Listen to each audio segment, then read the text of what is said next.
Hello everybody and welcome back. Today's going to be all about ebuggy.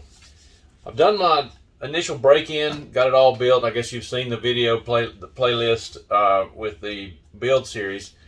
Today's video is going to be about the post break-in check. Like I go through everything and see how everything is after breaking in. I'm going to check the gear mesh, check all the bolts and screws, make sure everything's tight. I'll go through the hinge pins, bearings, and the main thing is get back to the gear mesh. I'm going to go get in the gear boxes and see how the gear mesh turns after breaking in. We may have to adjust it, add a shim here or there.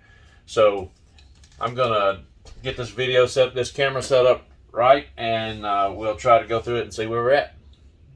Here we go. Okay, here we are with my freshly broken in E819RS. I changed the camera setup just a little bit. Let me know what you think. See if you like it with the GoPro better. This is done with my phone from a little different angle. So I'm going to try this out, see how it turns out, and we'll see. So anyway, back to the E819RS, freshly broken in. I've ran it several practice runs and a couple of races. Running great so far. So the only hiccup I had is my gear mesh loosened up a little bit, but checking it now, it's still holding up pretty good. So the first thing I'll do is go through, check the gear mesh, rotate it around, make sure it feels right all the way around. I'll go through and check all the bolts. I'll check the set screw on the pinion, check the motor mount screws. I'll go through all the bolts on top pretty much.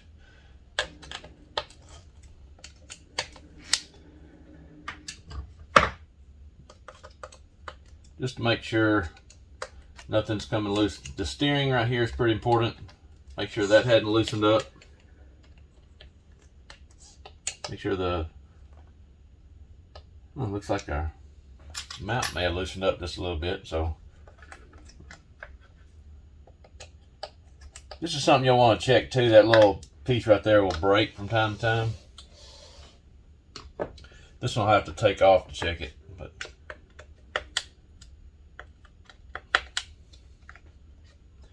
you can give it a little wiggle and see if the bolt moves. Usually if it doesn't move, you're good.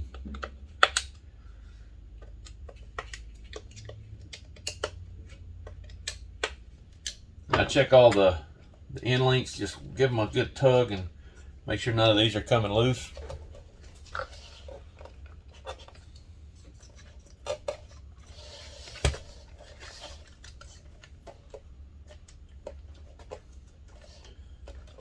All that looks good, so check the shocks. This screw is pretty important. Make sure it's not backed out any. Go ahead and check the steering horn. Check the rear shock standoffs. Okay, so then pretty much everything on top. You can check other steering stuff later when you come check that. So I'll go ahead and flip it over and check the bottom. First I'll check my motor mount bolts. They're 3 millimeters, so it's a bigger size. I'll go ahead and knock that out of the way. Just go through and check all the screws.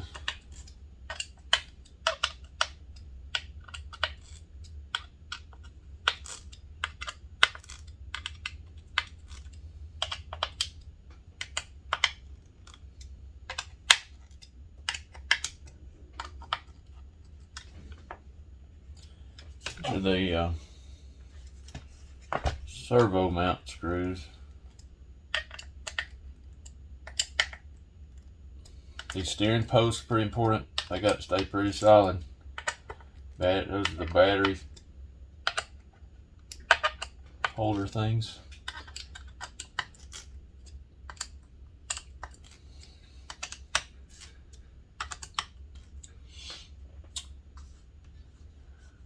Okay.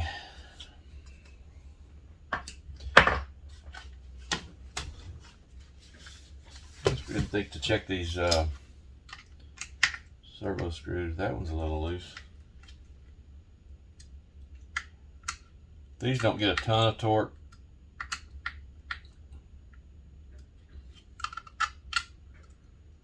You want to check these periodically no matter what, even after every run.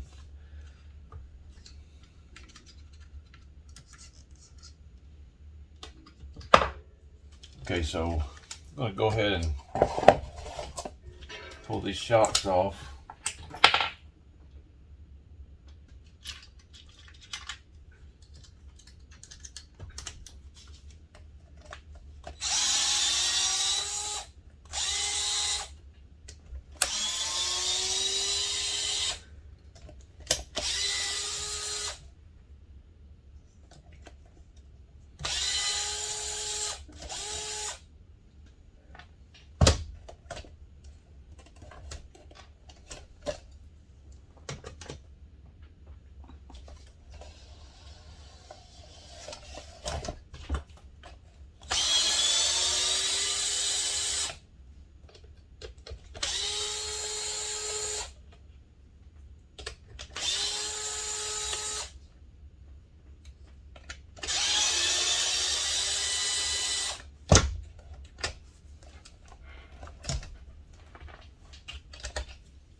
Okay, so now I guess I'm gonna go ahead and start pulling the front and rear end off. We'll get into those gearboxes and see where we're at.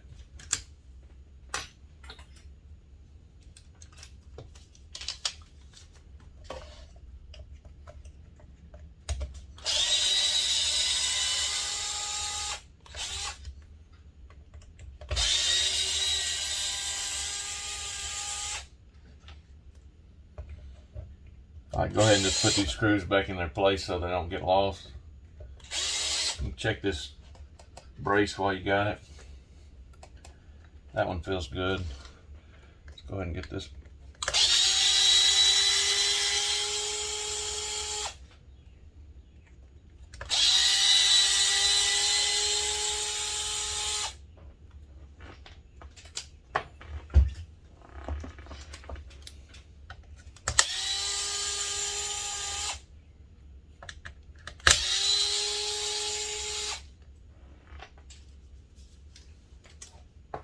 Just go ahead and pull this whole top piece off and check this brace. Make it a little easier to get that front end out.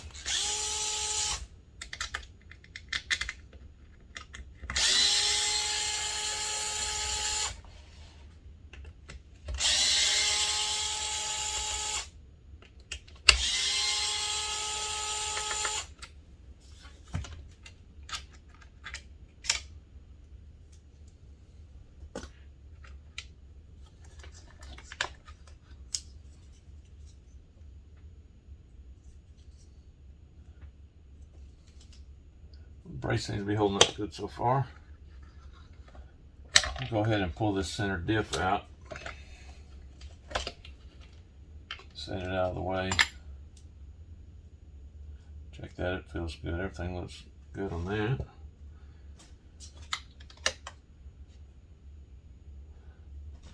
Drive shaft out of the way.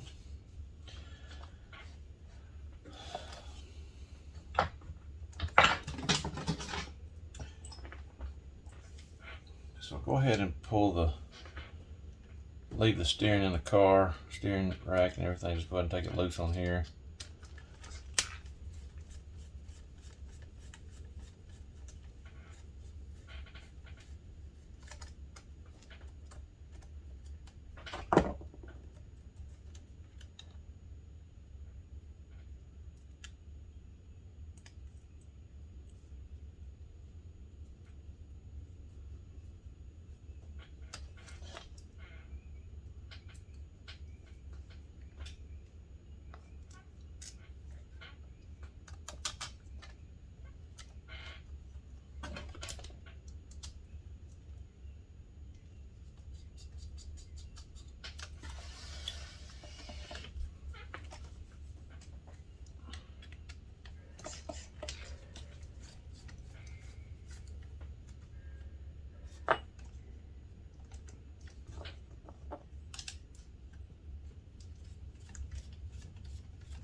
I'll go ahead and wipe the chassis here and get it a little clean. A little dirt in there.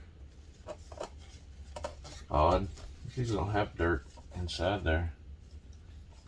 Okay, let's set the chassis out of the way.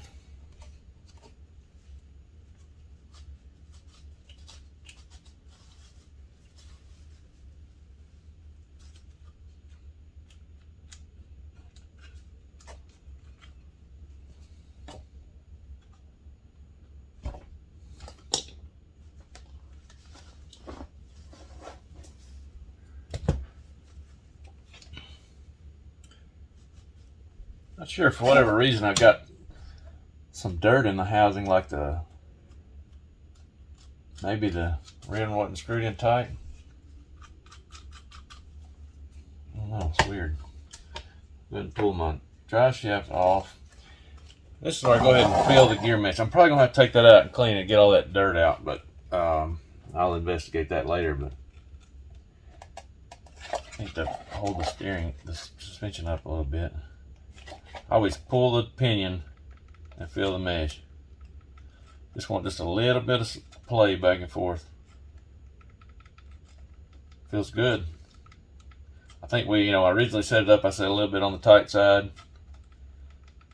And I had a little crunch in one spot that I cleaned up. It seems to be cleared out much better now.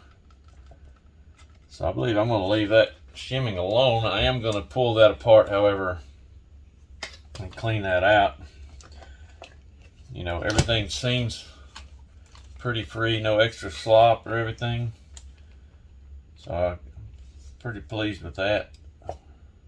All the hinge pins look good. I'm probably not going to even worry about pulling that apart. I may pull it apart and check the bearings, just like routine maintenance and everything. So let's check the front. So the boot tore, that's pretty common on these things. A lot of times I don't even run a boot.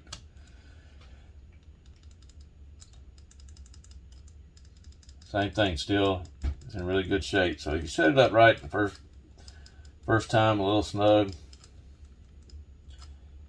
I probably won't go through the diffs yet, inside the diffs yet, because they feel pretty good. I probably won't go through those I'm gonna make a few more runs before I do anything with that, but pretty happy with that so far. So that's usually what I do. Make sure everything's spinning free, nothing binding up. After initial break-in, the only thing I am gonna do is tear this apart, go through there and clean it up. So that's pretty much all I do. And I'll put it back and I'll run it some more, pull it again, check it again, and keep on trucking. So okay, there's what I do post break-in, just to check out through. See, the only thing I ran into, the only issue I ran into was dirt in the gearbox. I don't know exactly what the cause of that was. I didn't notice the bolts being loose, but that has to be my only guess. I'll just be real thorough when I clean it out good. Be real thorough when I go back, putting it back together, make sure it's good and tight, no gaps or anything. There's a little dirt on here. I'm gonna take a little rough Scotch-Brite pad and clean that off so it seats well. And it should be good to go again. So let me know what you think about this different angle back with this camera. If you like this better or with the GoPro. I'm going to do a few more videos today and recording. I'm going to do it with the GoPro and without, and see what you think. So make sure you subscribe, like, share the channel. I'm going to put this in the playlist with the ebuggy build. It should be the last one with it, and hopefully you can reference that and hope it'll help you out. And just make sure you stay tuned, subscribe, like and share, and hit that notification bell, and we'll see you next time.